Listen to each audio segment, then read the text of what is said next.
there's no place like home for the holidays.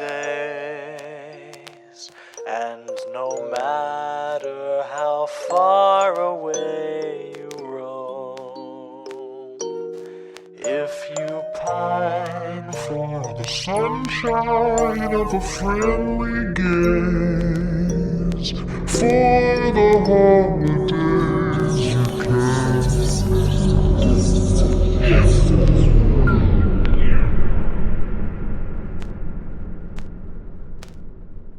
Welcome back to Horror for the Holidays, a Christmas horror movie podcast. I'm Jay Logsdon. Shh. Listeners, be very quiet. Jeff's sleeping. Oh, what? Sorry, Jay. I was just watching Lake Alice. Yeah, I'm Jeff Searcy. Oh, yeah. It'll do that to you. I don't know. Shit, we'll just get it out of the way. Let's deck the halls. We're talking about Lake Alice. As listeners of Stocking Stuffers will know, we're talking about Lake Alice. Released July 18th, 2017, straight to DVD. Oh, yeah. That kind of quality sickos like the listeners and us look for. Yeah. Big budget release, not interested. No. Direct to DVD, Yeah. all the way. It never bites us in the ass, Jay. Not once. Yeah. Directed by Ben Milliken. That's all I have for him. I'm sure we'll be hearing more from him, Jay. Written by Stevie Jane Miller, who also plays Julia in this movie. I think Julia's the girl at the beginning. Yeah. Can we charge her with a war crime? Maybe? Starring Caroline Tudor as Sarah Thomas, Brad Schmidt as Ryan Emerson, Lori Nemi as Natalie Thomas, Sarah's mom, Peter O'Brien as Greg Thomas, Sarah's dad, Brando Eaton as Tyler Patterson. So, I think they've all kind of consistently gotten work, just nothing that we need to shout out. Then we get to Eileen Dietz, who plays Jane Patterson, and we will see her again in Merciless Christmas as Mama, in The Last Sleigh Ride as Grandma, and in Rob Zombie's Halloween 2 as Winnie Gilmore. But most importantly, she was Pazuzu in The Exorcist. Ah, okay. For those handful of scenes where you see the demon flash up on screen. Nice. I think technically it's Demon Face is the credit, but it's Pazuzu. Patrick Birch plays Carl.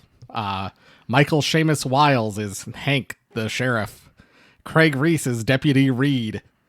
Kim Bennett is gas station attendant.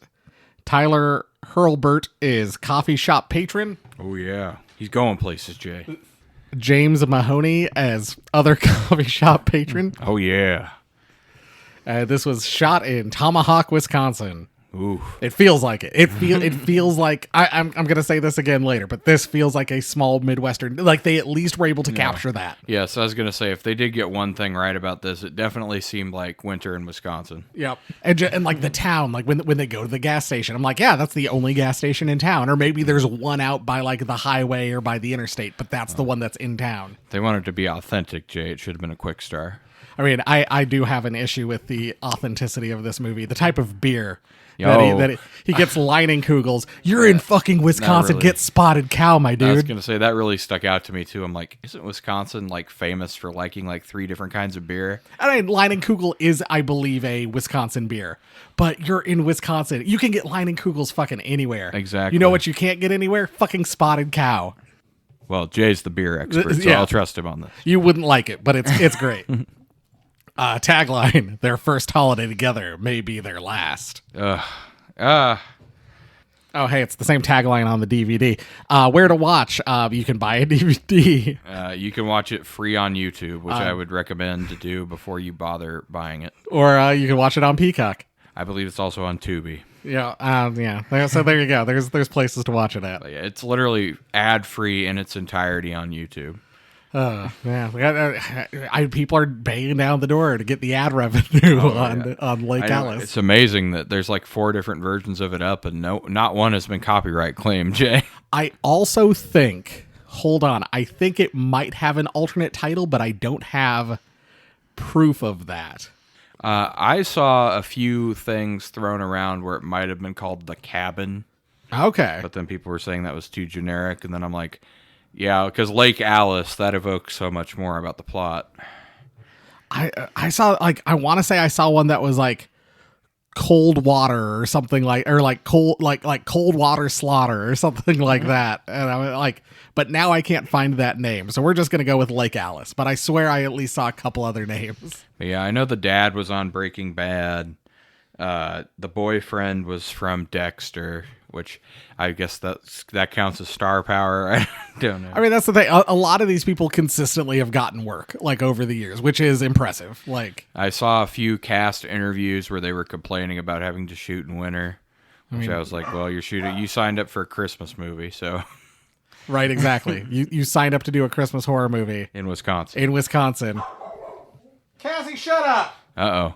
I think Cassie might have seen the movie as well. Cassie, come here. I saw an interview with the director, and he was like, I really think the horror of the situation comes through in stripping away the sense of safety that families often have in isolation. And I'm like, isolation makes you feel safe? I'd say that would make you feel more vulnerable. Right? Because what if something happens and we're out here in the middle of nowhere? Like, I guess my wife's cousin lives in like kind of the middle of nowhere, like the outskirts of St. Charles. Oh, okay. And she talks about like how comfortable she feels out there, and like she'll leave her blinds open and stuff like that. But her kids constantly tell her, I close all the blinds whenever you guys leave. Like I turn on all the lights, I lock all the doors. Because we're in the middle of nowhere, and I've seen too many horror movies. Well, it's like not even like a horror type thing. It's like, what if you fell down and broke your leg or whatever? You're in the middle of nowhere, right? So yeah, that's that. Personal experience. I have watched this once previously. I didn't remember what I thought of it. I remembered being confused by the ending. I'm still confused by the ending. You know what honestly told me that this was going to be bad before I even watched it? Jay had watched it before, but he'd never mentioned it before it came up on the wheel, which means it was not that good. Because something tells me he would have talked about it if it was good. Even if it was like good, bad. Yes, I was going to say, yeah, even if it was like good, bad, or even mediocre, he usually at least mentions movies once in a while. But the fact that he never mentioned this before this told me like, oh, this isn't going to be very good, is it? Oh, boy. All right. Well, you ready to dive into it? Yeah, I think so. We get an exterior of the Sherwood Forest Bar and Grill, which is SUREWOOD. Swing and a miss. And we see a groups of people arriving and departing. A guy tells a girl with long brown hair, "See you at my place at 10." And someone else watches from the driver's seat of a car, and their gloved hand grips the wheel in anger. Oh, boy. The girl then calls her boyfriend / husband. It's unclear. We learn later that it's like her boyfriend. And she says she was just out with some friends and that she won't see him tonight. So it must be her boyfriend. Yeah, she's blowing him off, it seems like. She gets to her car and drops her keys and hears some kind of like clanging like around her, and she kind of keeps like bending down to get like under her car to like get her keys, and then she hears something, so she stands back up, and this happens like 3 times. Yeah, after the second time, I was like, oh, surely it can't happen a third time, but it does. And so then she finally like gets down like flat on the ground. The camera then cuts really good camera angle here. We actually get a camera view from like the keys perspective. Yes. Of her like reaching, trying to grab them. She like her hand like grazes them, and then she gets pulled away and screams, "Title card." Lake Alice, which I don't think anybody ever actually says Lake Alice in the entire movie. Nope. I don't even, is Lake Alice the name of the town? That's the name of the road. Okay. Oh, that's right. Yes. So I'm guessing they were trying to make it like, a reference to the other movies that are like whatever Drive or Avenue or whatever. But no, this literally no one makes mention of the fact, because they could have just had anybody like around town even be like, because the sheriff is a super nosy asshole, he could be like, "Oh, you guys still up there on Lake Alice Road?" Yep. Nope, never. We get some aerial shots of snowy Wisconsin and some upbeat music as Ryan is in the car with his girlfriend Sarah and her parents Natalie and Greg. He's meeting them for the first time. Ryan is filming everything through like a handheld camcorder. Greg says something like, "Sarah tells me you're working on movies. Anything we've seen?" And Ryan responds with, "Nope, I'm just getting started," which is a solid description of this movie. Yep. Honestly, though, I almost wondered if he's done porn, because the way they look at each other and she smirks. Like, I wonder if he's taking videos of them fucking or something. Maybe that He's working on his cinematography. At least that's the excuse he gave her. they arrive at the family cabin as Greg and Ryan unload the car and kind of awkwardly look at each other in silence. They don't talk. They just... Well, see, and that was really weird to me at first, but then you find out shortly after that this is the first time they've ever met him. This is not like, a boyfriend she's brought around before. So it's like, yeah, I could understand that being awkward. It's like, okay, so some random weirdo is here at our Christmas cabin for Christmas.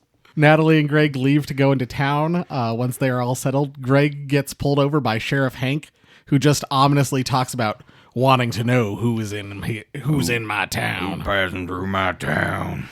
And that's it. Yeah, that's literally all that happens. But ominously does that, and it's implied that has some history with Greg and Natalie, but it's almost like he's harassed them a lot or whatever, he's old, so he's probably been sheriff for a long time. But they immediately shoot him from below and with shadow on his face and ominous music whenever he shows up. So they're like, oh, so they're trying to, this must be red herring. Red herring. Yeah. Back at the cabin, Ryan duct tapes his camera to the front of a four-wheeler and he and Sarah drive off. Sarah notices boot prints in the snow around the cabin, but brushes it off. Also, Ryan proposes to her. Yes. Also, point of order, Jay. He starts this camera recording as they're driving out for the proposal on the four-wheeler. How the hell is this thing still recording by the end of the movie? Right, that's a very good strongest question. Camera battery in history. And in the cold, no less. Yes. Batteries drain faster when it is cold out. And this camera battery lasts 3 days, maybe? Potentially. I mean, I would be impressed if it lasts, in a real camera, 8 hours would be pretty impressive. In town, Greg waits in the car while Natalie goes to the coffee shop and chats with Jane about Christmas, and Jane mentions that her son Tyler was asking about Sarah and how they used to be real close. She runs into Carl, who we get kind of like a jump scare. Oh, another red herring. It's Carl. Oh, no, not Carl. And she thanks him for plowing the driveway and invites him to stop by for Christmas. She also runs into the sheriff and this time also Deputy Reed. And the sheriff's like, I'll have 2 scones. And then Jane's like, keep putting those away and you'll get pretty heavy, Sheriff. I know. I was like, he ordered 2 scones and a black coffee.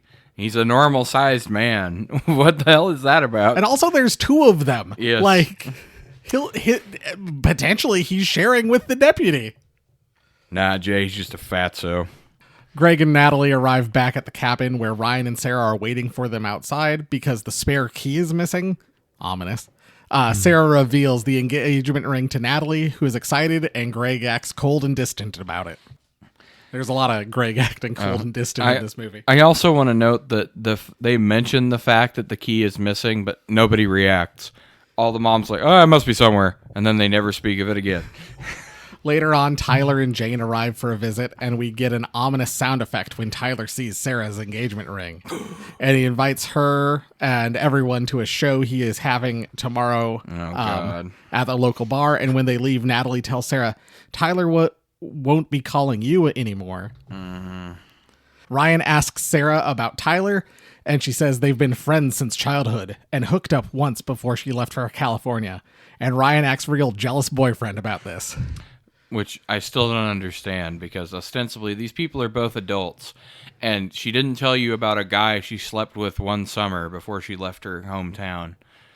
That doesn't seem like a reason to get upset. Right. Especially if you love her so much you propose to her. Ryan overhears Greg having a boomer rant about him not having a real job, and they've only known each other for a year. And he only films movies. What if they need to pay the rent? Yeah. Well, I mean, to be fair to him, he did say he literally has done nothing of note when he has him in the car. You might want to have a sizzle reel of your projects you could show your future in-laws. So I was thinking, I was like, yeah, man, I could just picture the advice that Greg would give Ryan. He'd say something like, what you need to do is you need to go down to the business and introduce yourself to the hiring manager. Yeah. That's how I did it. That's how I did it, and things haven't changed. It shows initiative. Well, except you apply online for every job now. Nope, you gotta go down and introduce yourself. I think a lot of people don't even understand that the people doing the hiring in a lot of these companies aren't even actual members of the company. They're a third-party HR company. And so it's like, yeah, going down there and talking to them doesn't do anything. Oh, shit. I mean, yes, does it work sometimes? Like, Well, I mean, absolutely, yeah, like like- at smaller businesses? yeah, or- if you're trying to get hired at like the local shop or whatever, yeah, going down and talking to the owner probably would be a good way to do that. All right, you need to go to the studio execs and introduce yourself. But yes, like say if you're trying to get hired at like, a multinational corporation or even like a mid-level local, like regional, like let's say in the Midwest we have Hy-Vee. Walking in and just saying, "Hey, Hy-Vee manager, I want to work here." That's not how it works. You got to go through the application process. Ryan, what you need to do is you need to go down to Blumhouse and ask Jason Blum. Exactly. Introduce yourself and tell him you want a job. I mean, he's always on hand to hear pitches, so Of course. That's probably why we have so. Jason Blum might have been might have been a bad. You need to introduce No. yourself to Steven Spielberg. No, Jason Blum is a good choice. If you want to do what the boomers are describing, Jay, you'd have to go to Netflix HQ. Oh, good and point. Then stop a random person in the hallway, and they'll give you a limited series. We need to do that. We should. Sarah offers up Ryan to go with Greg into town to fill up the truck before the snowstorm hits. Yeah. While going inside to pay and grab a beer, Greg runs into Deputy Reed, who has a weirdly threatening attitude towards Greg. And randomly takes one of his unpaid for beers and drinks it. And so then Greg just casually puts that one on the shelf And grabs a another different case. six-pack. Yeah. Reed goes outside and says to Ryan, "You're Sarah's fiance, huh? Is she still a firecracker?" And then just walks off. When Greg shows up, is Sarah some kind of like witch that has cast a spell over these men? No. No. Everyone just acts suspicious for no reason, Jay. Greg and Ryan leave. Oh yeah, by the way, when the beer that he grabs, that's the six-pack that's lining Kugel's. And come on, you could grab Spotted Cow. Greg and Ryan leave just for Hank and Reed to pull them over, and then they just drive away. So it's just some kind of like small town sheriff like threat, which then makes me think like, oh, you could just do like a police home invasion movie where like the local police are like sick and tired of this family, and they're like, Yeah. no, that's not really the direction we go at all. No. And Ryan asks, what about what Reed said about Sarah? And Greg says, Sarah was a bit of a rebel. God forbid a girl have hobbies. Yeah. Back at the cabin, Greg and Ryan talk about the Packers. Hell yeah. And then on the TV, there's a news report about the missing girl from the beginning of the movie. And this is the only real reference we get to that. So why did it happen? There's a knock at the front door. It's Carl, the guy who shoveled their drive. And Greg is a dick and chases him off. Calls him a freak and shit like that. Not only shoveled it for him, he brought them firewood because he heard it was going to be extra cold the next couple days. He didn't want them to freeze. And he's like, we got enough firewood, Yeah. Carl. Get out of here. And then as soon as he leaves, fucking freak weirdo. Everybody in the house is like, yeah. Ryan goes outside to get firewood and walks by the four-wheeler with the camera still taped to it and running. Yes. As he walks away, we switch back to the camera recorder angle, and we see someone in a parka emerge from the woods and take the camera. Oh, no. Sarah goes to take a shower, and we get a scene where the continuity doesn't match up. She goes in, is jump scared by her own reflection. Yes. The jump scare, she's covering her mouth. But when it cuts back to her, she's like holding her heart. And I always love like catching little visual continuity errors like that. Yeah. Anyways, while taking a shower, Sarah keeps hearing knocking. She goes to check the window, but someone knocks on the door instead. And she's like, I said I was going into the shower. You could have let me know before you had to use it or something like that. I told people I was taking a shower. I asked if anyone needed this. Sarah and Ryan fuck as someone records them outside the window. Probably not the first time this has happened. The next morning, Sarah and Ryan go for a hike and drink Wisconsin wine. That's a plot point of the movie. I wonder if the Wisconsin wine distributors. Oh, they donated some to this movie, Jay. Ryan tells Sarah that he thinks Greg doesn't like him, and Sarah says that her dad is just being protective, and Greg says, well, I'm not going anywhere. We'll see. Well, and can you really blame him? This is literally the first time he's ever met you, and you guys just announce randomly that you're engaged after 1 year of knowing each other. At dinner and afterwards, as they are unwrapping presents, Greg continues to be cold towards Ryan. Ryan, including buying him Cuban cigars, and he's Yes. just like, cool, thanks. He also, it's a weird way of just, he's like, I got a friend south of the border. And it's like, what does that mean? He has like a drug. Do you have a friend in, I mean, even if you have a friend in Mexico, how'd he get you Cuban cigars? He has a drug smuggler. Someone continues to film them from outside. Should be noted that Natalie and Greg gave Ryan Sarah's grandfather's knife for Christmas. I thought this would come back. That's why I made that note. It does not come back. Not once. I thought he was going to like use it to stab the killer at one point or something. Nope, doesn't come back at all. And he doesn't even really act grateful to have it either. He's like, oh, yeah, cool. Thanks, guys. Ryan and Sarah go to see Tyler's gig at the local bar. That's pretty much all that needs to be said about that. It's terrible. And he lip syncs very badly. Later, everyone is asleep at the cabin when someone starts pounding on the door. They don't see anyone, but the knocking moves around the house. Greg goes to get his gun while Natalie goes, I'll call the cops, and then says, the line is dead, but you can clearly hear the dial tone. She also tells him, don't get a gun. That's dangerous. And I'm like, what? Are you kidding? But I just thought it was so funny. The line's dead. That's not what the line being dead is. The line being dead is there's no sound. There would be no sound when you pick it up, yeah. Greg goes outside with his gun. He walks around but doesn't see anything. Then we hear like a thunk sound, and blood starts pouring from Greg's mouth. Now, we hear the thunk sound. Everyone starts screaming, and then we see the blood start to pour from Greg's mouth, and then we see him fall to his knees and then to his like onto his face, and the throwing axe buried in his back. Another continuity error. Basically, they apparently they know there's something wrong with him before we do. Which, yeah, I like you do that reveal of them standing there kind of looking puzzled, like that he's not saying anything, and then he like starts bleeding or whatever. I was very disappointed because he was the character I liked the best, and he died first. Everyone screams and runs inside as a person wearing a parka and a white ski mask approaches Greg and starts hacking at him with the axe as blood starts like painting the white ski mask. Oh, and that's where you get your poster and DVD cover. Yep. Natalie and Sarah and Ryan hide in the kitchen. But the power gets cut. No, Jay. They don't hide in the kitchen. They just sit in the shriek at the top of their lungs. And then Genius has the brilliant idea to go get a flashlight, you know. The one thing they might be able to do is sneak through the dark quietly and avoid getting murdered. And one of them chooses to light up a flashlight while the other two can't shut up. And he also grabs their coat so they can make a run for it. This is our cabin. We should know our way around it better than the killers. That's the thing is like the geography of this cabin is like a mystery. It's like the Overlook Hotel, Jay. You don't know where any rooms lead. Nothing makes sense. As they are trying to escape, the killer just walks in through the front door. Yes, I thought that was incredibly lazy, by the way. There's no reveal, no ambush or anything. Like, think they're almost going to get away. Nah, he just walks straight in. And that's the thing. You would think, I don't know, like do a thing where like they made a point of locking the door. So then the door gets unlocked by the spare key. Yes. But no, instead, it's just walks in through the front door. So maybe the front door was never locked, which then makes them just look like doofuses. Honestly, you know what would have made, because this would have been the right era for it.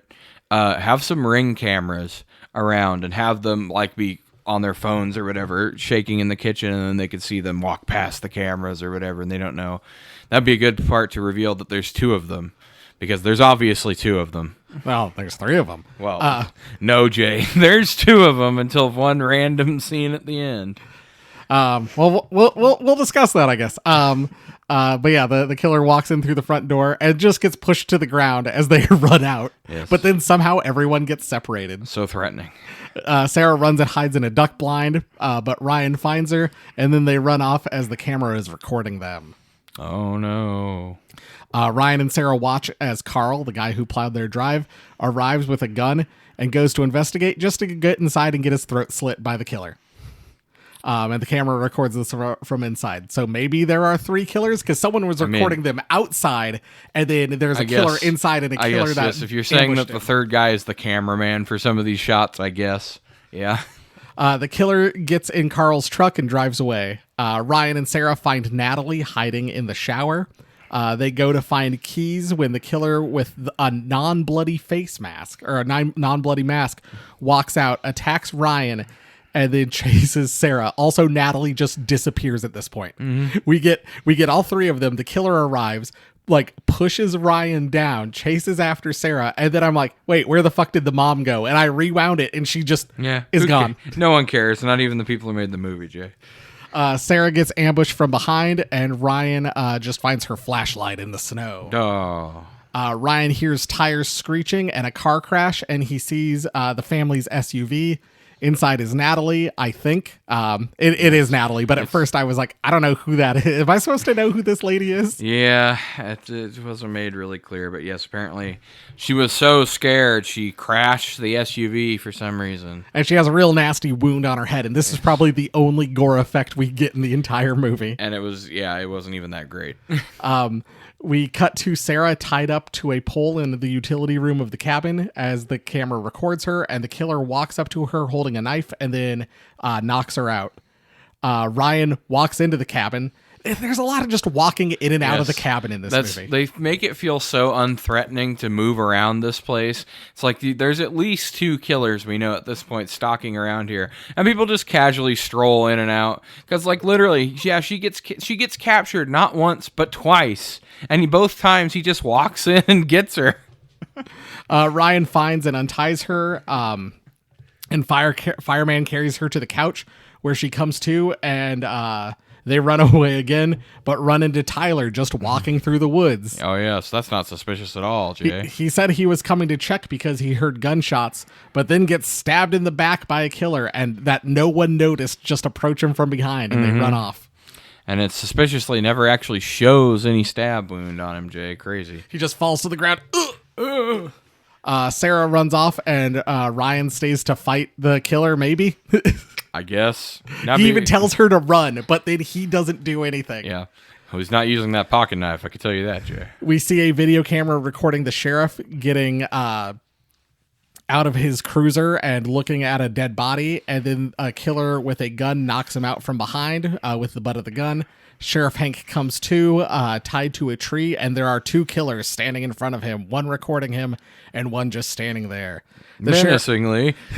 The sheriff taunts them, and they won't reveal who they are. And he's like, "You fucking pussies, not showing me who you are." So then one of the killers goes and dumps gasoline on him, and immediately starts, "Oh, I'm so sorry. Don't kill me. I'm afraid to die. I want to live." And it's just like, either have him be defiant to the end, or have hinted at that he's a giant kind of coward the whole time. There should have either been character development towards cowardice, or just have him be a badass or whatever.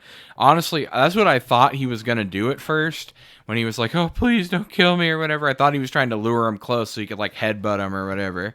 But no, he's just dying like a bitch for some reason. Sarah sees this and runs back into the woods as we hear the sheriff screaming as he's lit on fire. You know, that would have been a cool thing to see, except for, they cut like one little vision of it. It like obviously wasn't him on fire. It's just like a fire. And then they don't show anything else. And then you get his burned corpse at the end of the movie. Looks terrible, by the way. Sarah sees one of the killers walking through the snow, but so she knocks him out and bludgeons him to death with the flashlight, only to notice that his hands are tied. And it's Ryan! Oh no. Not Ryan. Also, his mouth was taped shut. Sarah wanders aimlessly through the woods as she continues to be recorded. Sarah stumbles onto her dad's body, only for one of the killers to ambush her again. Again, yeah. Sarah is tied up again, and 2 of the killers stand in front of her, both with clean masks, not a bloody mask. One of the killers removes their masks, and it's Jane, Tyler's mom, and she laughs maniacally. Crazy. And then the other one removes his mask, and it's Tyler. Oh my God, you mean it's the only group of 2 people that visited the cabin together, Jay? Wow. He reveals he faked being killed and that he is obsessed with her, and they are meant to be together. He even mentions it is cliche to have the jealous ex be the killer, and if you feel the need to say that in your movie, maybe don't have the jealous ex be the killer. Maybe do something different. Maybe a quick script rewrite to make this not the most boring generic thing ever. If you are smart enough to be like, that's pretty cliche, then do something different. It needs a twist. Like you're not winking at the audience. Yeah. You're not, hey, check out what we did. No, you're just you made a bad movie and you're bringing attention to the fact that your movie is bad. Mm-hmm. Which, sometimes can work. Like in a more comedic thing, it could work a little bit, like where you point out how stupid something is happening or whatever. It's Right. Like, no one would ever do this if this wasn't a movie or whatever. The Community Halloween episode where they're Yes. telling the ghost stories or the scary stories. Yes. And Abed's is just entirely like self-referential meta stuff. Mm-hmm. Because that's funny and Community is a comedy. This is not a comedy movie. I don't know. I think, honestly, they were going for like a Deadpool-style thing in this at the end. It just didn't really work. Tyler asks his mom to leave so he can be alone with Sarah, his fiance, after he replaces the ring Ryan gave her with one of his own. Ugh. So was his plan just to show up at the cabin and propose to her there, and it just so happened that Yes. Ryan was there? I thought that could have been his plan, like he's been desperately waiting for her or whatever this entire time, but no, in his crazy rant he reveals that the woman that went missing at the beginning was a girl that he was also dating, and she was not appreciative of enough of his miladying with his fedora, so she had to be murdered too. Of his John Mayer singing Oh and my his God. rugged good that was a good line. Yes. That's one of my few quotes. Jane hauls the sheriff's body away, or tries to, while Tyler talks to Sarah, and a gunshot can be heard outside. Tyler goes to investigate and finds his mom, Jane, dead. Tyler unties Sarah and forces her into the police cruiser so they can flee, but the keys are missing. Oh no. More missing shit in this movie. Yes. He goes out to look for them just to be shot, and Natalie stands there. Natalie and Sarah embrace each other and cry, and it turns to the camera recording, and the camera then turns towards the killer, and it's the killer with the bloody mask. It's the deputy. And it removes it. It's the deputy who kind of glares and then looks into the camera and turns it off. Credits roll. Ugh. What? Why was the deputy there? We don't know. No one knows. No one knows. No one cares. There's never going to be a Lake Alice 2, so no one cares. Any thoughts, or are you ready to dive into our categories? Just to close out, the ending of this movie is such an anticlimax. It made me physically angry when I saw how it ended.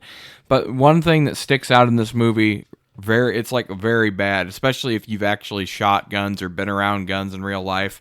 The gun sound effects they use in this movie are fucking terrible. They sound like cap guns going off. Bang. I'm like, have you ever been near a real gun? It's loud as hell. It's like, yes, at the end when she does the big shoot him from behind, now he's dead, I just got the killer. It's a Bang.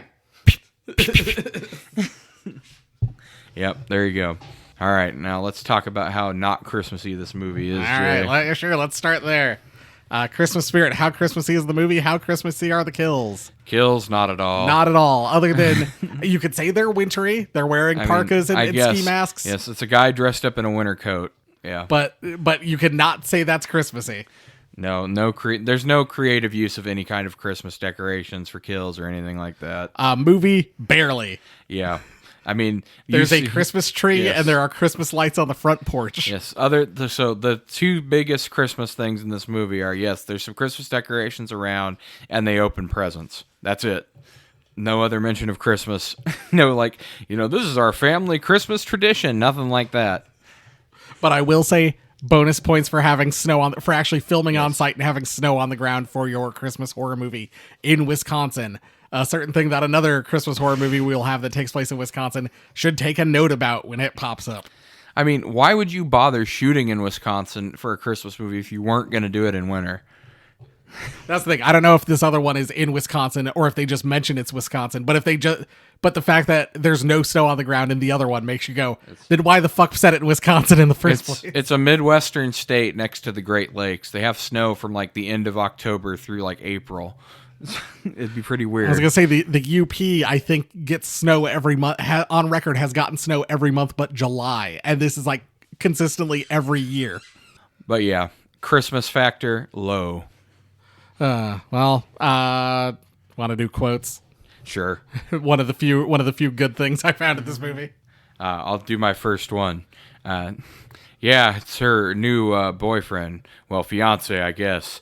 He's from California. And the deputy's like, that's unfortunate. And I kind of agreed with him. Thanks for having me up here. It's really nice to finally meet you. This is Ryan talking to Natalie and Greg. It's great to have you here. We heard so much about you. That's Natalie. Ryan responds with, all good, I hope. And then Sarah goes, no, all terrible. And I thought that was kind of funny. Yeah. Greg, have a good night, David. Your fly's undone. David Reed. David Reed is the name of the deputy. Yes. I thought that was an okay line. The only other memorable one to me was I cut you guys some extra firewood. So I heard it's going to be real cold next couple days, probably a snowstorm. We're all good on firewood. He says it just like that too. I'm like, Jesus, why are you guys so mean to Carl? Greg, what's your team? Ryan, Green Bay. Greg, good to know. I won't get yelled at when there's a game on. Hells yeah. Go Pack, go. Ryan, I'm definitely not jealous of your handsome John Mayer sounding ex-boyfriend. Yeah, that was pretty good. And then my last one is Tyler. And this was the quote where I went like, maybe it's the only like good thought put into this bland ass boring movie, like by the book slasher. Mm-hmm. It was supposed to be me, and now it can be. And I just thought that was such a good line. And I'm like, that line would be better in a better movie. Yeah. No. I would honestly, this concept was not bad. The execution is what fell down. All right. Well, you ready to do what do you want? What do you want to do next? Christmas wrappings, I guess. All right. Set design, costumes, etc. Killer costume was okay. I thought it wasn't like amazing or anything, but it was a decent enough costume. I thought the masks, the like very reminiscent, very similar to Secret Santa. I thought they looked better. All the Secret Santa ones were much more comedic. Yeah. Like I'm like that one allowed for comedy and laughs. This one just allowed for me to go, okay, like there's one that has blood on it, and then there's potentially two killers that don't have blood on their masks. Just the plain mask without the blood kind of reminded me of the angel mask. A little bit, yeah. But yeah, I mean, it's nothing. It's not going to knock your socks off, but it's not going to make you go either. Hey, they filmed in Wisconsin and there's snow on the ground. That's good. That needs to be promoted as much as possible in this movie. Yes, snow on the ground in a Christmas movie is good, especially if you're filming in a state that has a good Christmas snow record like Wisconsin. Let's get to the elephant in the room, Jay. The cabin layout sucks. They don't give you any idea of like the layout of this thing before it starts. People just wander in and out of it, like we talked about, aimlessly. So no one really knows how it's like. There's no, in a good movie like in The Strangers, you're intimately introduced to like every room of the house or whatever, all the entrances and exits, and then you know like where they're gonna go hide and how they play the game of cat and mouse running through the house.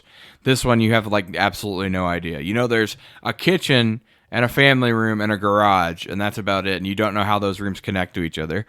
And you don't know how many bathrooms there are, who's hiding in what bathroom. It's like you don't know like who's staying in what bedroom or whatever. That's never established. So it's like there's no stakes basically to the killer stalking through the house, and they really don't even focus on it at all.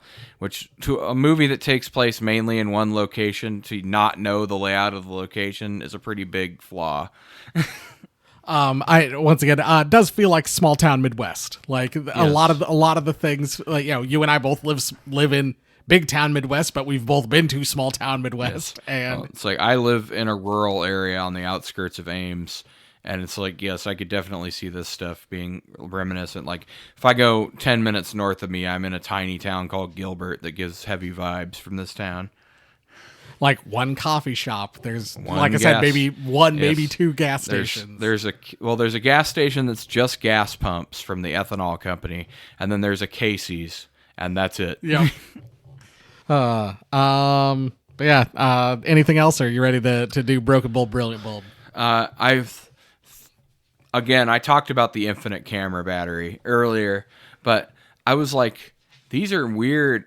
They have an ATV or whatever, and they use it to go out to do his proposal, but it's never mentioned again. No one ever uses it to try to escape or anything like that. Yeah, I thought that would come in my memory of this movie. I was like, surely they get on the ATV. No, they don't. I'm like, why would they bother setting that up to then not use it? Oh, well, nothing makes sense about this movie. So, and the infinite camera battery.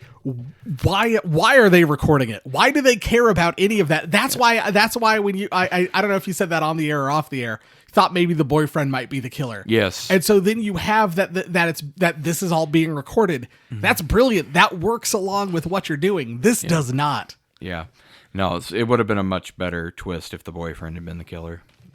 All right. Well, let's do Broken Bulb, Brilliant Bulb. All right, if we have to. All right. What's the if you could fix one thing? I'm going to require a lot more fixing than one thing, Jay.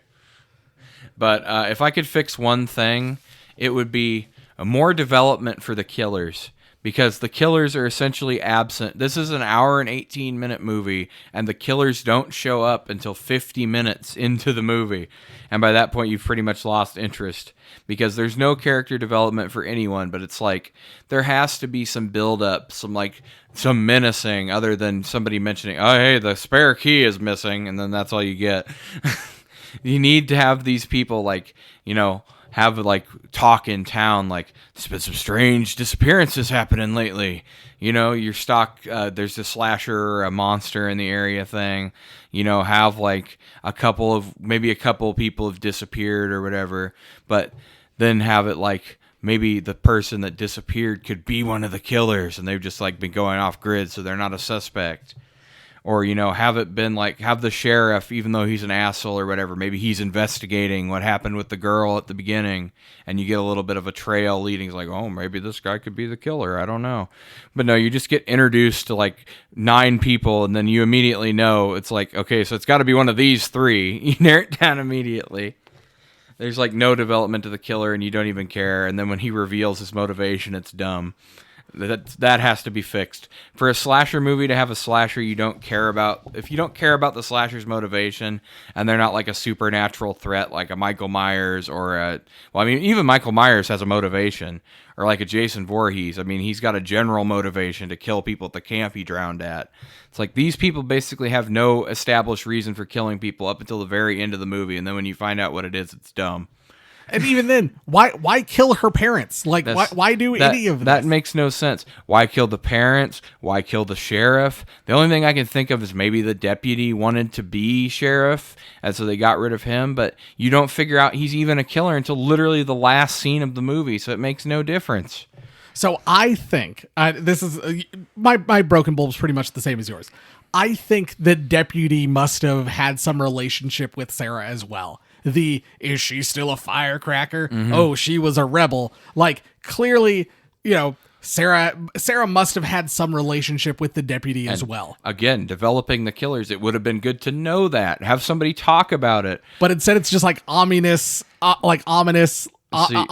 mentioned. But they do that with everybody they meet, so it doesn't even make any difference. They could have done this. This would have been perfect. So they meet the first boyfriend or whatever, and he doesn't get all bent out of shape about that. He's just like, oh, you know, he was just a high school boyfriend or whatever before you left town. Not a big deal. But then, like, when he goes into town later with the dad, have the deputy lay out more, you know, like, yeah, I used to date her or whatever. And then he's like, Jesus, has everybody in this town dated my girlfriend or whatever? And so then, like, that was my question. I was like, if like, either have it be one killer, have it be the deputy, have that be revealed. Or flesh out why all these things are happening. Like, there is just too much going on. It's too convoluted, and you're left with no real answer.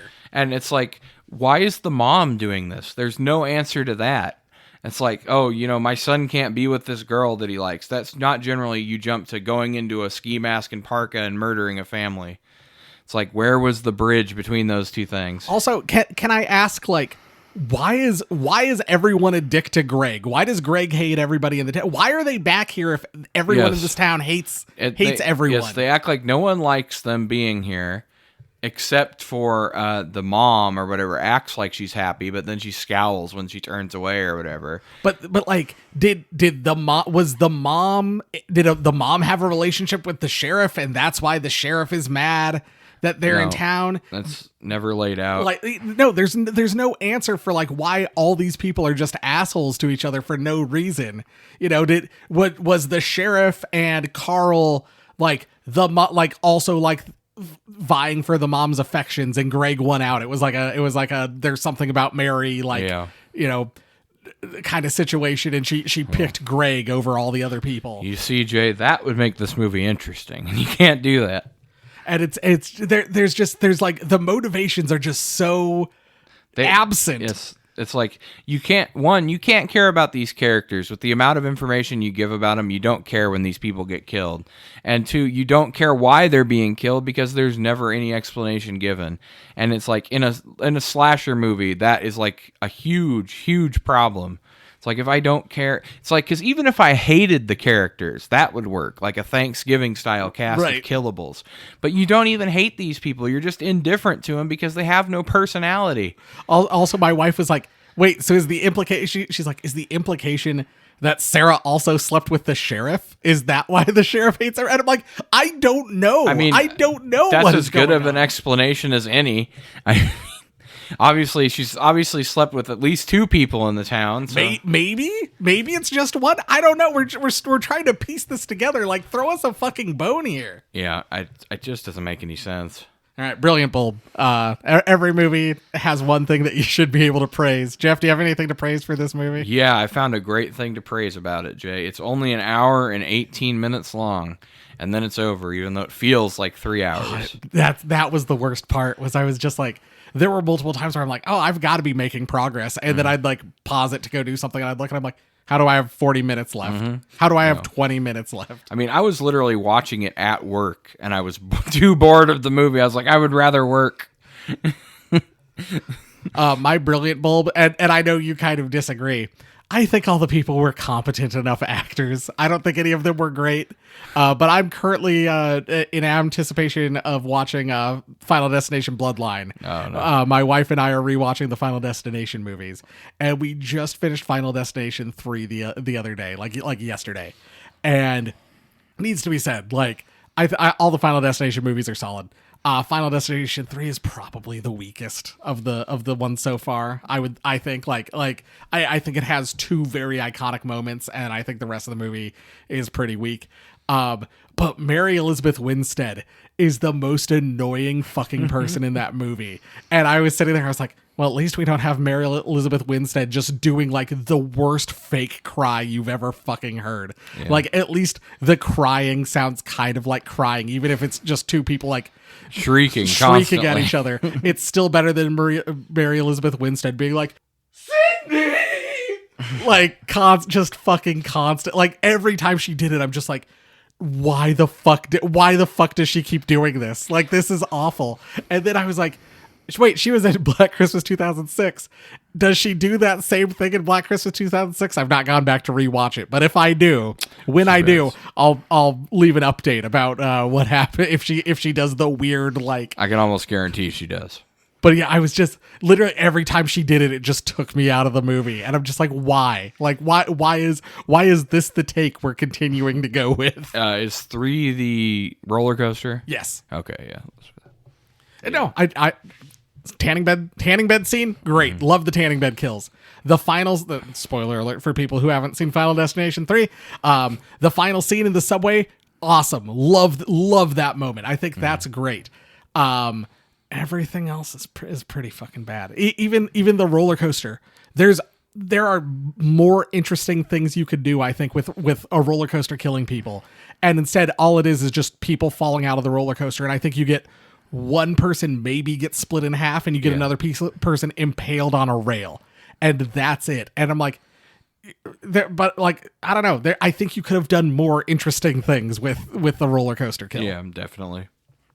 But anyway, we're talking about a different movie, so we don't have to talk about this one. We should tell you everything you need to know. No, that's a good point. Let's round into our Final Destination. God damn it! Let's round into our final ranking.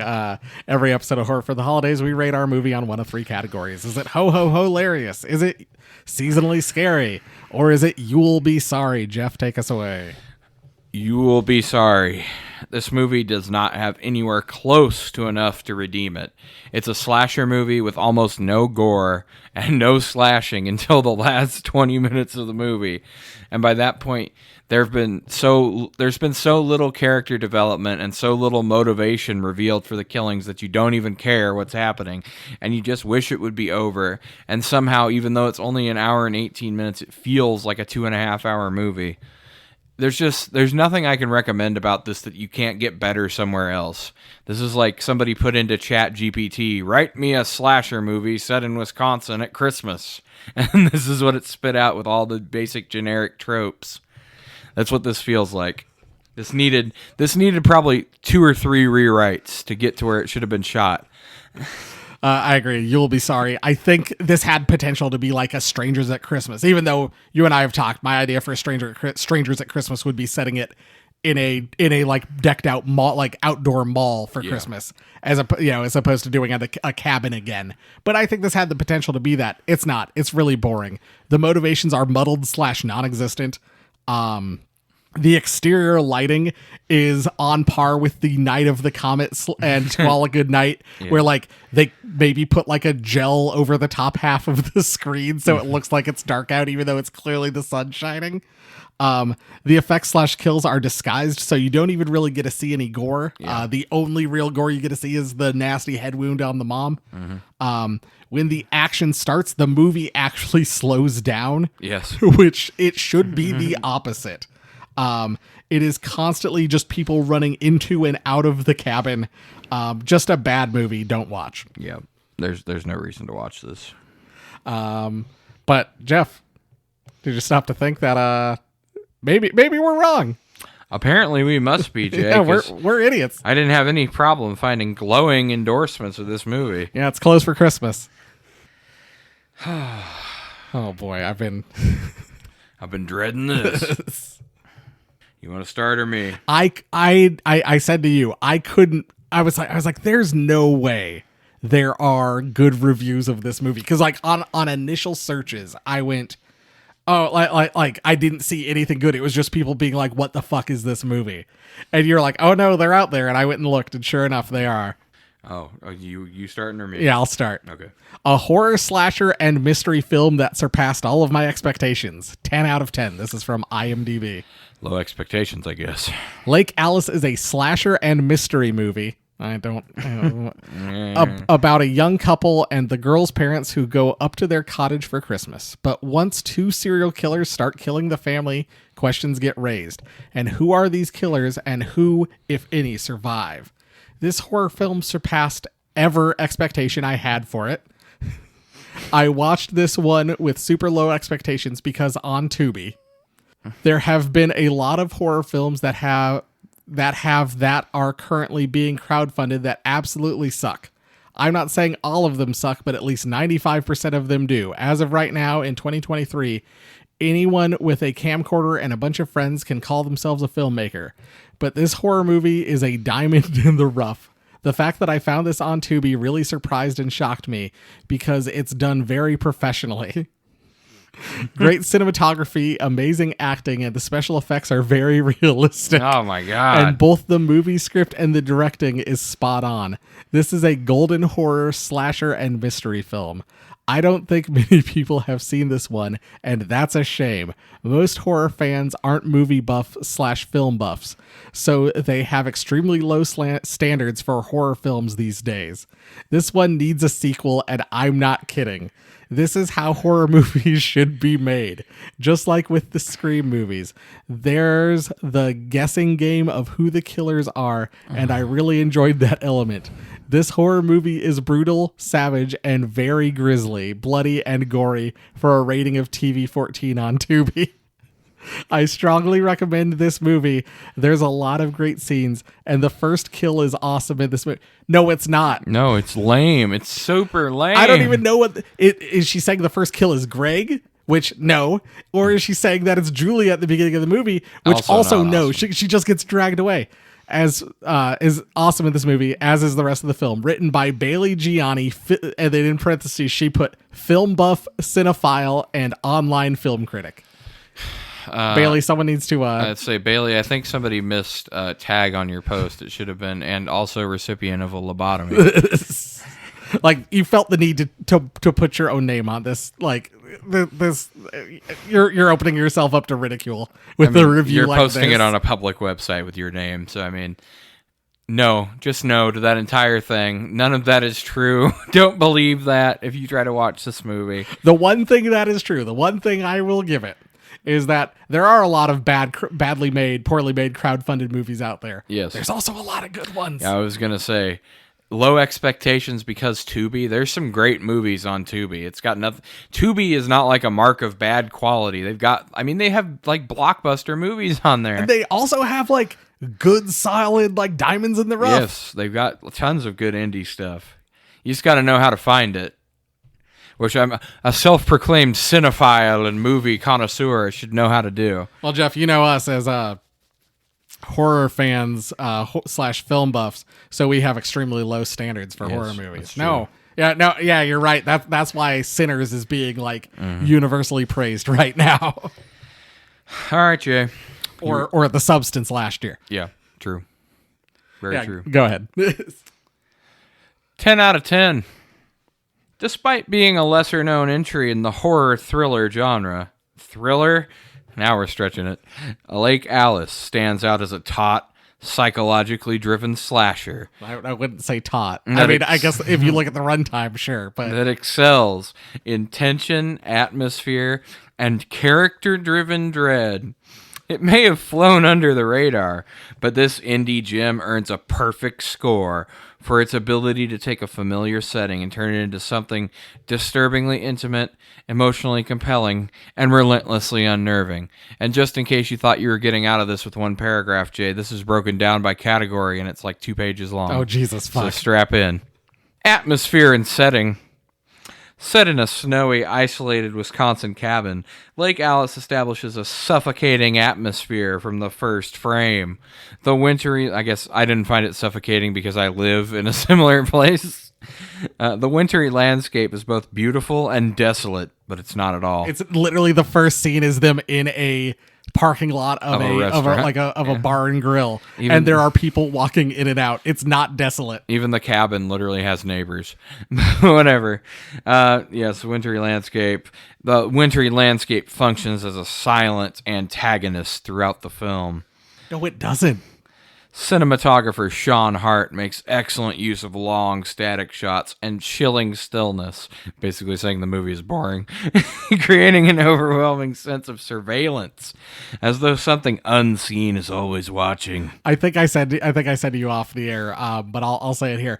The one thing I think the cinematographer did right is when Tyler is revealed to be the killer, he's suddenly always shot from below, where previously was always shot at eye level or above. Mm-hmm. And when he's shot from below, he looks like a different actor. He looks like a different person. And I'm like, that's really interesting.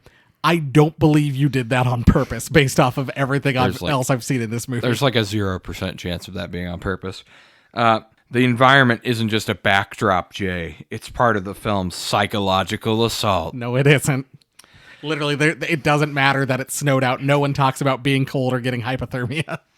No one except for Carl, who's trying to save him. Right, yeah. Story and pacing.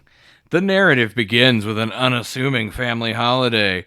Ryan accompanies his girlfriend Sarah to their remote cabin. This is where the film slowly begins to unravel its narrative.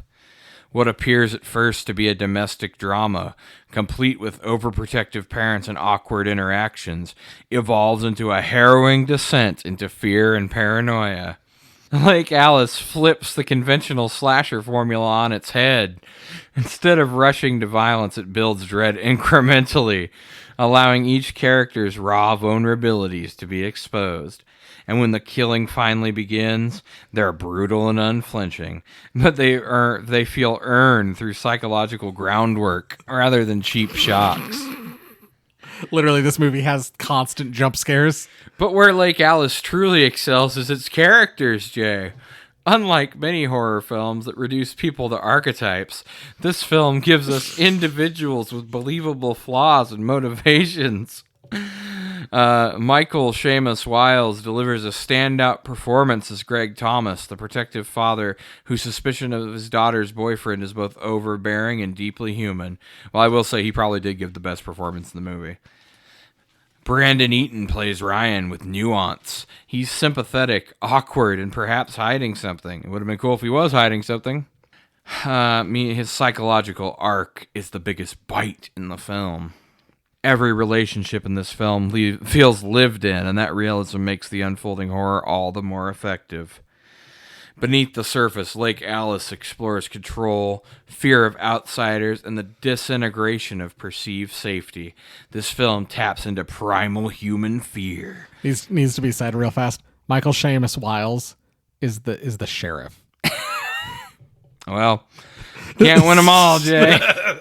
Can't win them all. So, I was sitting there, I'm like, I'm pretty sure his name's Peter O'Brien. I went back and checked my notes. It says Peter O'Brien. Went out and Googled his picture. no, Jay. That's Michael Seamus Wiles. This is an in-depth review by a brilliant reviewer. You can't be wrong.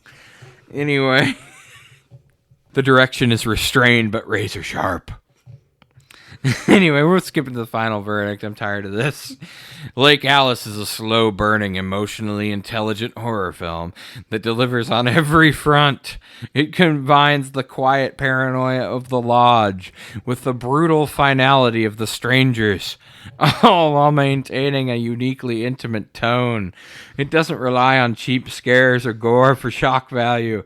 Instead, it roots horror in human relationships and the fragility of trust.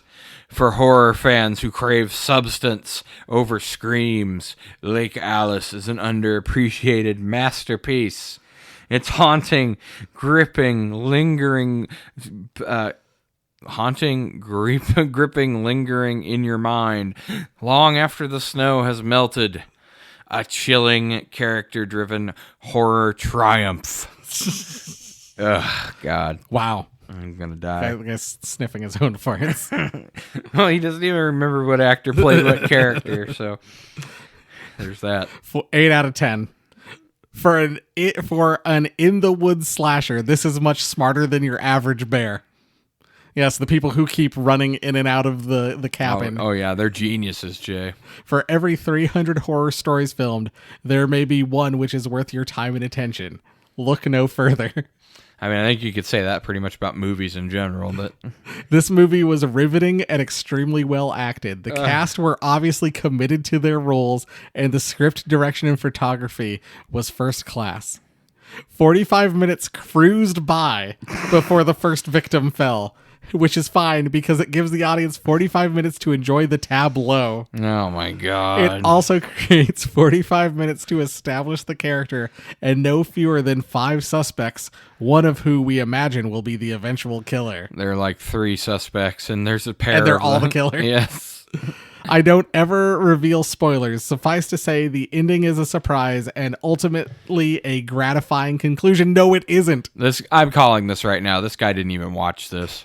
I have to say, though, that in my 3 visits to Wisconsin, I have never witnessed mountains as portrayed in the cover shot. I don't doubt their existence. It was probably overwhelmed by the pastures, the livestock, and the mosquitoes. Enjoy. I agree. I don't think there's mountains, but there are big hills. Yes, there are. There's literally the Wisconsin Dells, which are rolling hills. Yeah. Yes. Which, I mean, yes, I agree. It's not like a mountain, but no, you do. Which I did see. I think they used shots from Alaska. Yeah. Yeah, the B-roll shots. Well, that was soul-crushing, Jay. But guess what? There's a review. Oh, There's count a cer- Orlocks here. There's a certain kind. Yes, Jay. I need to find the review of this movie so I can get laid. I can't wait till we do that movie because it's a Christmas movie. There is a certain kind of horror film that doesn't announce itself with bombast or bloodshed. It creeps in. It listens rather than shouts.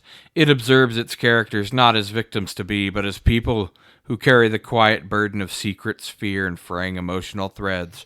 Lake Alice is such a film. Modest in scale, patient in execution, and all the more unsettling because of how carefully it withholds. Lake Alice is ostensibly a cabin-in-the-woods slasher. We've seen the blueprint before. A young couple joins the girl's family for a snowbound Christmas retreat in rural Wisconsin. Tensions rise. Somebody's stalking the house. Blood is eventually spilled. But the mechanics of the genre are beside the point here. What matters, what lingers, is the film's unwavering commitment to atmosphere, ambiguity, and character psychology. We open with Ryan, a young man invited to meet his girlfriend's family for the first time. The father, Greg, is suspicious, sizing Ryan up with a stern mix of interrogation and veiled aggression. He doesn't really do that, but okay. The mother plays the reluctant peacekeeper. Not really. It is in many ways a domestic drama before it is anything else. And that is where Lake Alice distinguishes itself. The screenwriter, Stevie Jane Miller, is not in a hurry. They give us time to study the small hesitations, the misread gestures, the way Sarah's smile fades when her father says too much. We sense unspoken histories between these characters. Sure would have been nice for some of them to be spoken. And that emotional opacity becomes the film's true source of tension. The fear doesn't come from outside. It seeps up through the floorboards. The cinematography is crisp and restrained. The snow-covered wilderness is at once beautiful and ominous. There are wide shots where the cabin feels like the last warm place in a cold, uncaring world. No, it doesn't. And there are close-ups, lingering, unblinking, that remind us just how fragile trust can be. When the horror elements do arrive, and they do, they're not garish or gratuitous. They are brutal, yes, but grounded in an emotional stake that the film has carefully constructed. The violence in Lake Alice is not the point.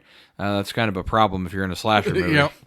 It's the inevitable consequence of long festering tension finally breaking loose.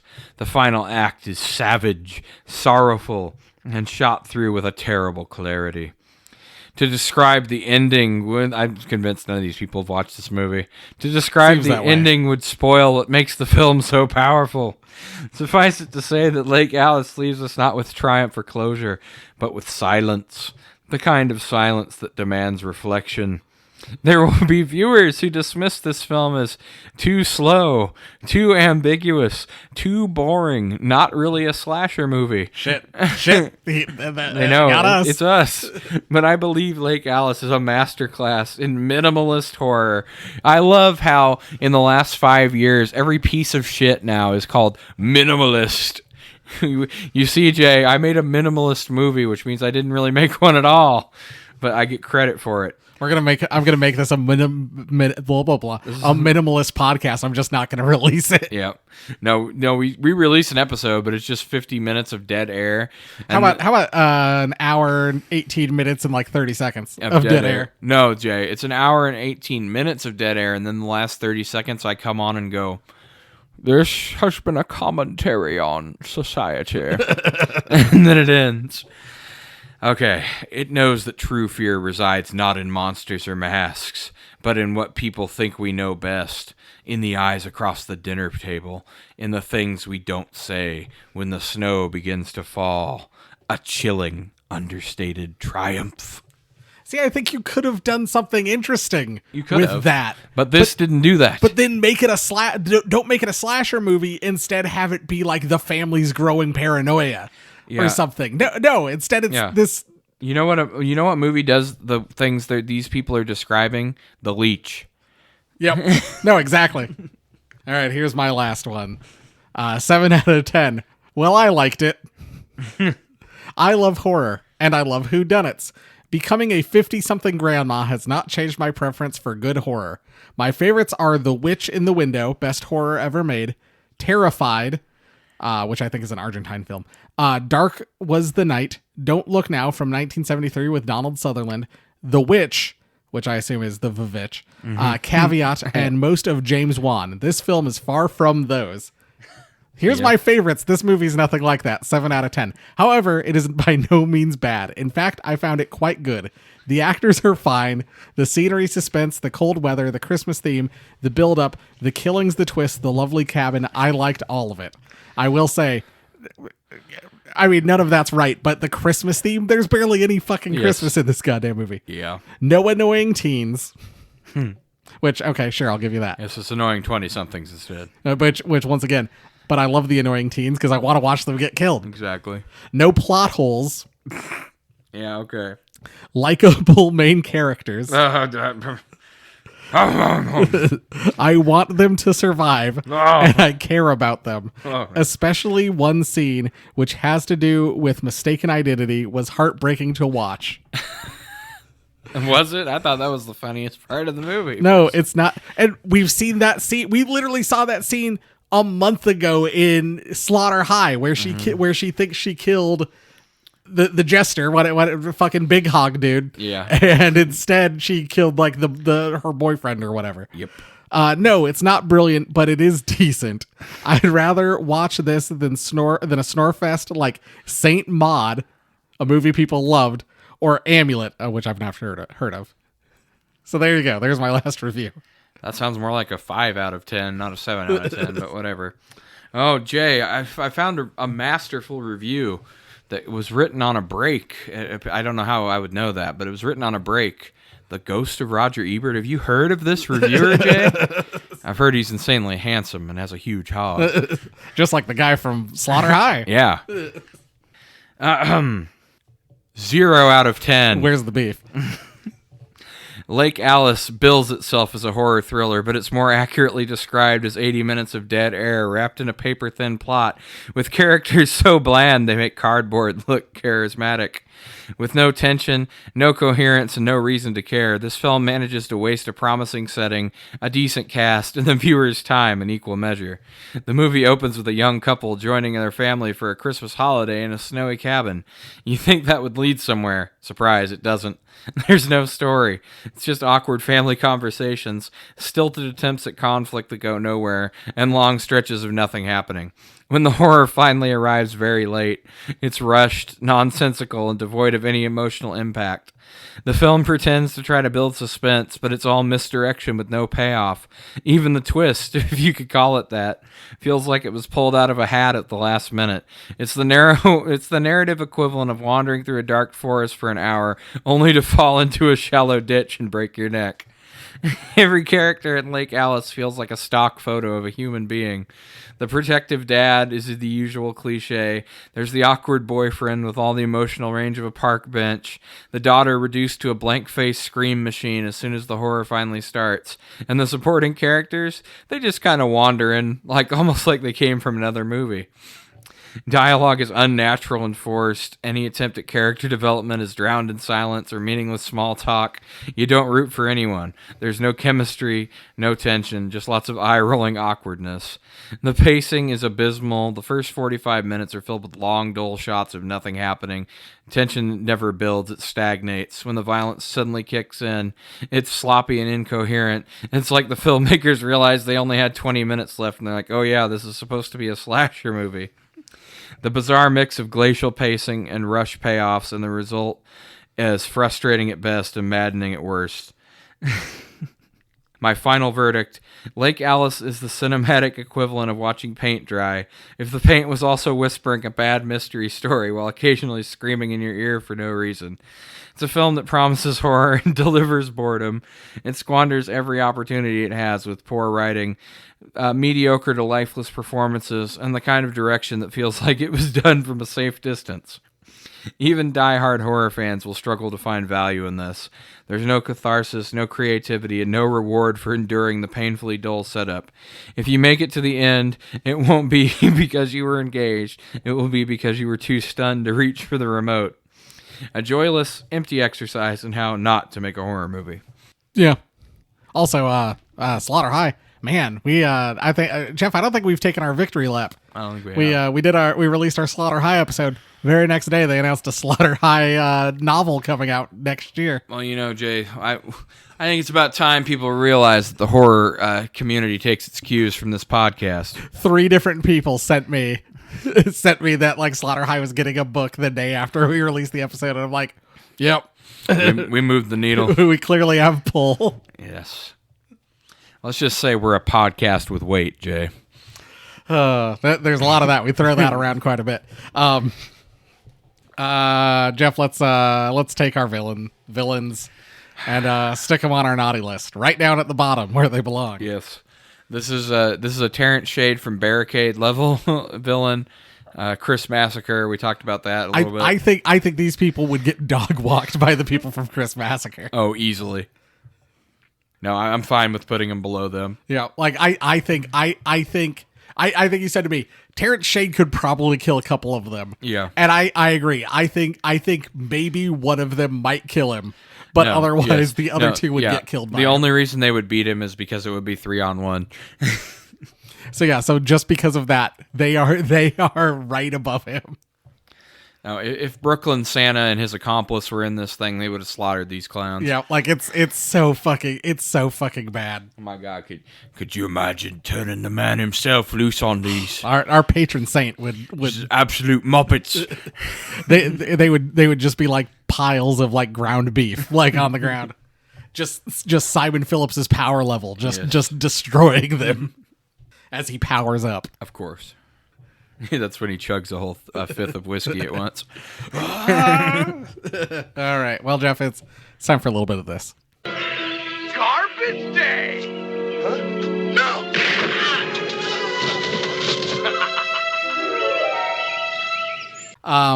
We got an email. Oh no. Hold on, I'm gonna pull this up on my phone. It might be a little easier to read. Jay Logston forgot his spectacles. Now he can't see his computer screen.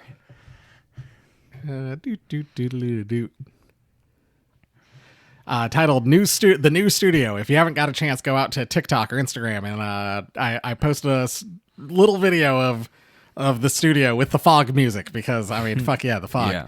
Why not? I've put a few more things away. It's still a big old mess in here, but we're getting there. It's what we like. It's from Spencer, our number one fan.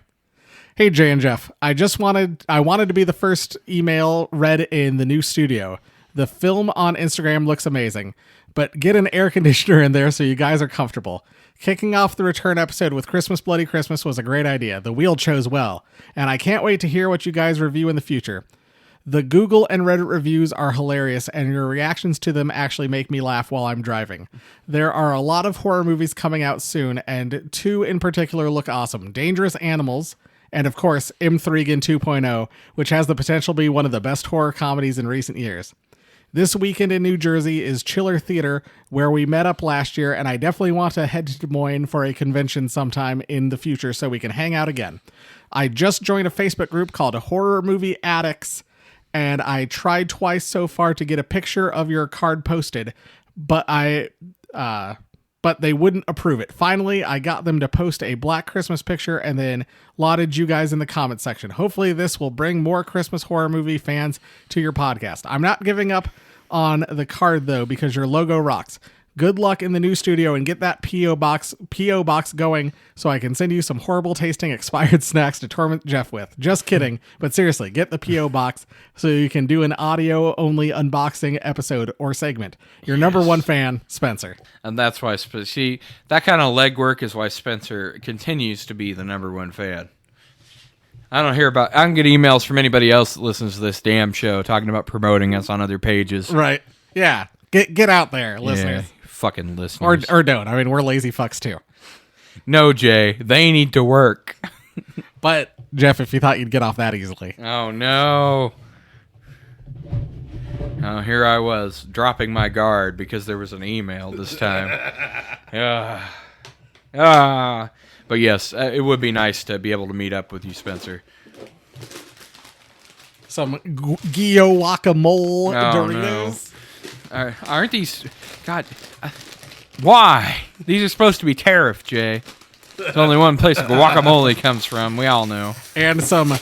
the Little Caesars exclusive Mountain Dew Mango Rush. Dew with a blast of natural and artificial mango sweet heat flavor. As soon as I saw that, I knew you were going to do this to me.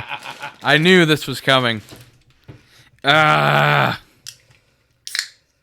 Actually, I was kind of dragging my feet about this, and then my wife was like, you need to get this and make Jeff drink it. Orange can, only comes in a can, has the Little Caesars guy on it. 16 yes. Caesar, I assume. I hope so. All right, here we go. I'm not really getting heat. Tastes like bland lemonade. I'm getting mango. I'm not getting heat. No, pretty bland. I think I'm most disappointed by that. I think I don't know. It's kind of like a mango-y Mountain Dew. It's kind of the. That's pretty much it. Yeah.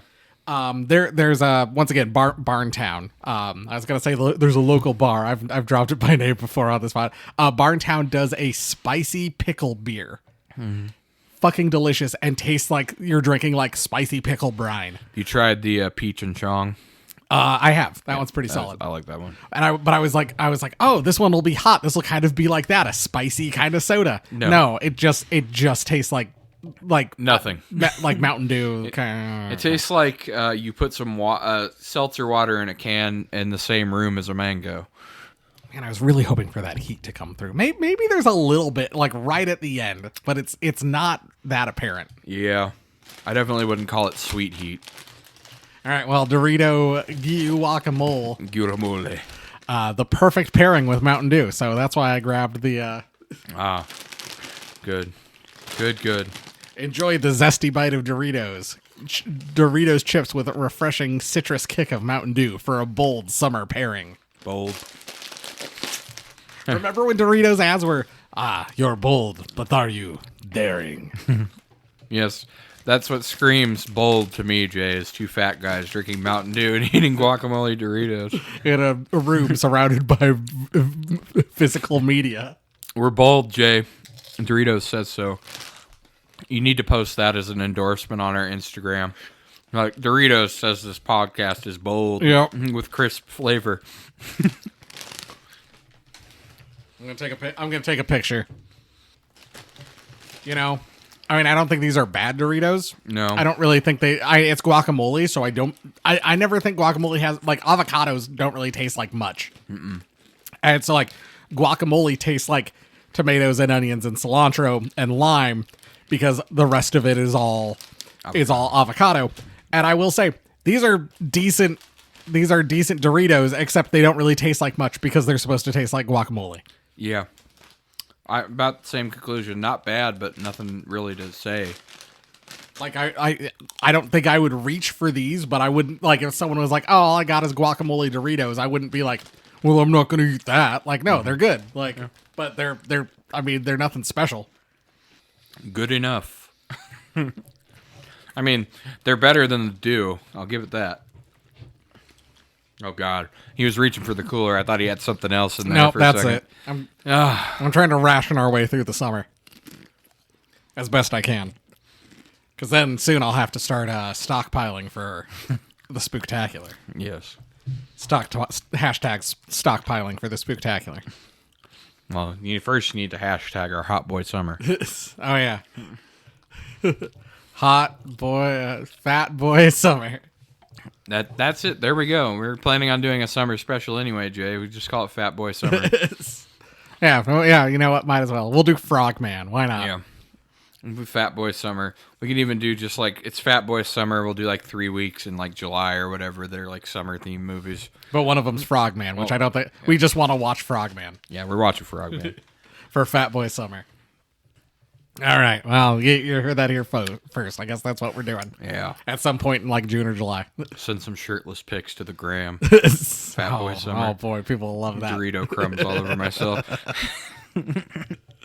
All right. Well, if you want to send Jeff an email, make if you feel bad because Jeff was like, Spencer's the only one who sends us nice emails, send an email, horrorfortheholidays@gmail.com. Get in touch with us on social media. We are at Horror4Holidays. That's horror, the number 4 holidays. YouTube.com/horrorfortheholidays. Hit the subscribe button, hit the bell, thumbs up, leave us comments. That's the best place to communicate with us if you don't want to write us an email. We're on all the podcatchers, you know the drill. Leave us a 5-star review over there. And if you're a true fan of the show that hates us, put 5 stars. Then the first line needs to be 0 stars if I could. Yeah, I would give this 0 stars if I could. Yeah. Otherwise, tell a friend. That's probably the best. That is the first best way to spread word about a podcast that you enjoy, whether it's ours or whether it's another one. If you want to tell an enemy about our podcast, that's fine too. Yes. If you're listening to this show right now and you're like, God, these two fat idiots eating into the mic at the end of a bloviatingly long show is making me want to kill myself, then yes, send it to your worst enemy. See how they feel about it. Otherwise, we're proud to be part of the Christmas Podcast Network. Yes. We hope to have I need to reach out and get something scheduled. We'll hopefully do a crossover episode at some point here in the near future. Yes. But check out all the other podcasts out there. Yeah, I don't know. There's all sorts of good ones. Totally Rad Christmas, Yes, Seasons so sick. Eatings. Yeah. They're all good. Check out, we have one crossover episode on Totally Rad Christmas you could check out, where we talk about one of the greatest Christmas horror movies of all time. Oh man, someday we'll get the wheel will bless us and we'll get to watch it on this podcast. Happy birthday, Christmas. Amen. Amen. All right. Well, anyway, we'll see you next week with the stocking stuffer. Thanks for listening. Oh, Jeff fell asleep again. It's another Lake Alice situation. Oh, no, not like Allison. Jeff said, okay. All right. We'll see you next week. Oh, gotta be quiet. Thanks for listening. Bye. Bye.